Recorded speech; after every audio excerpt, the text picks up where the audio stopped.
لی دەستپێکا ساڵا 2017 پارێزگا دووک چەندین بویەرên جودا جودا بە خوڤەتگریت و گەرمترین بویەر jî lêdana du rojnamevanan bûye û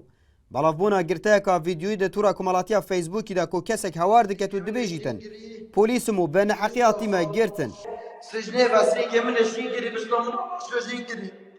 Eldor hin pirsên kanala NRT jî axiftinkerê polîsan lê Duhok de kongrekê rojnamevanî de dibêjîtin. Evî kesî lê demjimêr duê şevê المفرزا پولیسان و هر وسا ل ترافیک جدایا و ل پشراجی اتهتا دست سر کردن. المفرزات داتن بشتين جد شيتن الترافيك جداتن وحتى بوليسا ديفانايو جرتي الويري حتى كيلات ترمبيل دا بريا بنجي بوليس سنيلا الويري اوي موبايل جال خبريا جورباو خوينا كيريا او بي بوليسا راستا بوليسا بلي دستيريا صالة كي ورقرتيا انكو نكدم اركي دانا بويا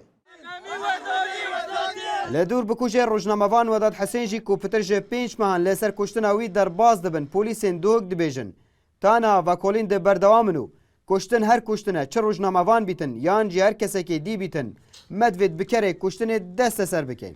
روزنامه‌وان بیتن هر کسی که بیتن پارزر بیتن نوشدار بیتن افسر بیت هر کسی که بیتن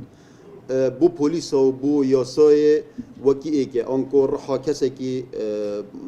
هاتیه کشتن و کسی هاتیه کشتن بو پلیسان چه جداهید نوورا نه روزنامه‌وانی و نه کسی که آسایی دانی نه و کلین دهنه کردن و اجرات نیاسایی دهنه کردن حتی کو تانبار دهنه دست سر کردن. لسنور پارێزگاها دووک لە داویا ساڵا 2016 و لە دەستپێکا ساڵا 2017 سێزدە کەس بە تومەتên کوشتن و دزیان هاتینە دەستە سەرکردن و هەمی کەسان jî danpêdan بە tawanên xwe kirîne ku ji wanan du tawanên kuştinê bûne û tawanên dîtir jî yên diziyê bûne lê malan û şikandina camên çendîn trombêlan eş bûy dizîna parê û kelûpelên giranbiha. Abdisamet Rêkanî, NRT Duhok.